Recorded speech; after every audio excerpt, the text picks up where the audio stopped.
Hi guys, this is Sophie for TogetherWeR Mondays. This week's topic of the week will be surviving holidays, and the question of the week will be, well, what are our favorite TV shows and programs? So I'm going to start with that. I truly adore Desperate Housewives. I've been watching it forever, and I think it's so close to real life while still being super amusing. So I love that. Also, I love Grey's Anatomy, and there's a German show called Search Reloaded that actually makes fun of like the most popular TV shows, like I don't know, just like all of the soap operas and I don't know, all that stupid stuff, and it's really funny. So I really enjoy watching those. And so surviving holidays is holidays are typically a really difficult time for people with EDs, just because like your whole family's watching you. So there's not really hiding anywhere, and it can be like the most awkward situation when you know exactly everybody's talking about you and what you're eating and what you're not eating, or if you're eating too much, and it's really stressful. And so some survival how-tos. For me, again, it's trying to get familiar to the menu or whatever will be served, like, because I know the more unknown a situation, like an eating situation is, the more, I don't know, excited I get, I guess, but in a negative way, and the more stressed I am, the more I tend to like use my ED as a coping mechanism. So the more I need like the safety and the rituals and all that. So if I know exactly, okay, this is maybe the restaurant we're going to, or this is what my grandma will be cooking, that makes it a lot easier, because then I can like think of it ahead of time, and maybe already think, okay, you know, I know my grandma will be making beef, I don't eat meat, so you know, I have to have something instead, so maybe I should eat some more of the potatoes so that I can actually take them when when the plate with potatoes passes me, because if I don't, then I would be too embarrassed to ask for more food, because it would be like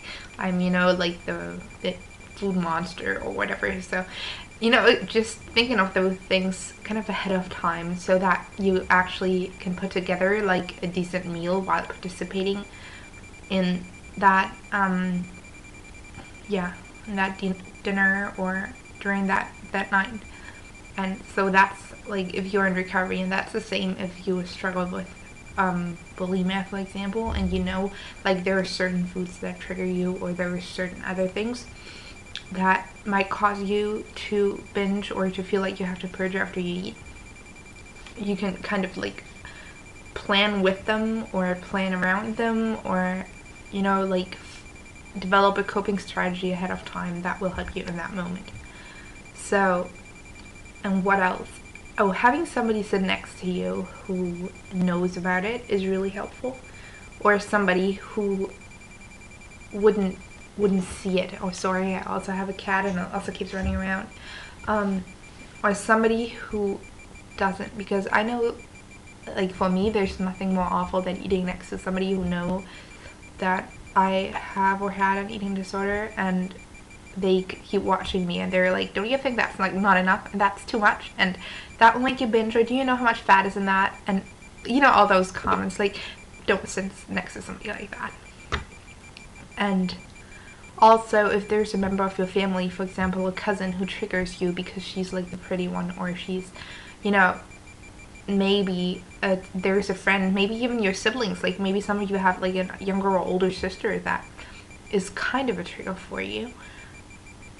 Try to avoid thinking about them, maybe sitting next to them, spending too much time with them, and have kind of like the person to stick with, I guess, or like multiple people. Maybe there's a group of you, and kind of have that person also for comfort. Like if there's a certain situation and you feel really stressed, that maybe you can like pull that person out of the room and talk to them for a second, or have maybe a friend on your phone, or you know, somebody to text just for like a little support, maybe if it gets difficult or you don't know what to do for a second. And what else? I guess trying to focus on the positive things, like especially if this is like your first holiday after maybe you start a recovery, or maybe it's the first one where you feel like you might be able to just eat normally and like not focus on the food.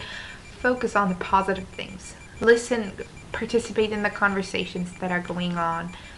Listen to other people talking. Just, you know, have some questions in mind that you can ask people.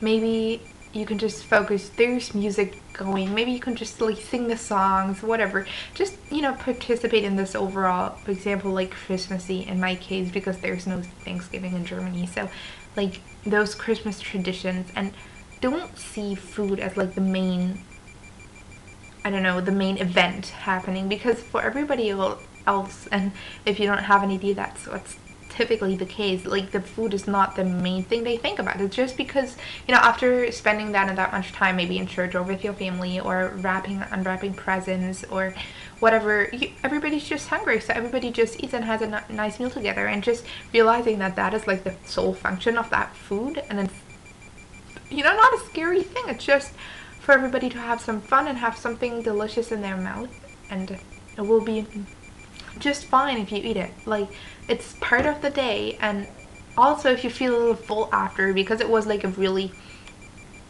large meal, which those meals typically are, it's perfectly fine. It's this one day of the year, or maybe it's a total of 3 or 4 days of the year, but it's perfectly fine to feel full. And just because you ate a little more than normal, or whatever might be your daily routine or your meal plan, it's perfectly fine. Like, it won't make you gain any weight whatsoever. I promise. I promise from the bottom of my heart. Even if you feel that way, and you might feel really bloated or something like that, you might have cramps, and don't see it as like a punishment for yourself.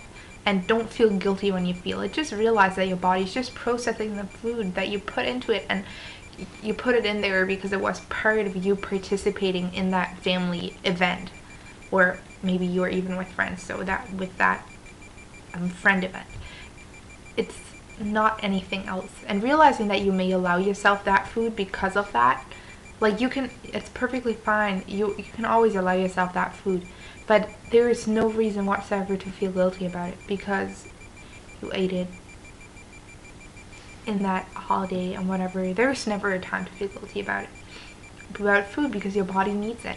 So it's perfectly fine to just eat it and be a little full after or whatever.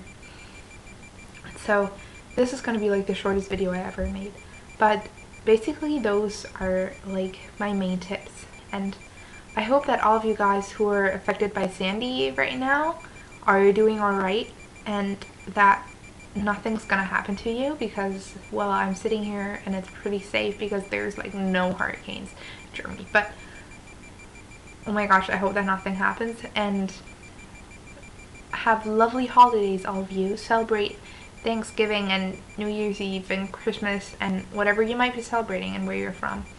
And yeah, I'll see you next week on time, hopefully. Bye guys!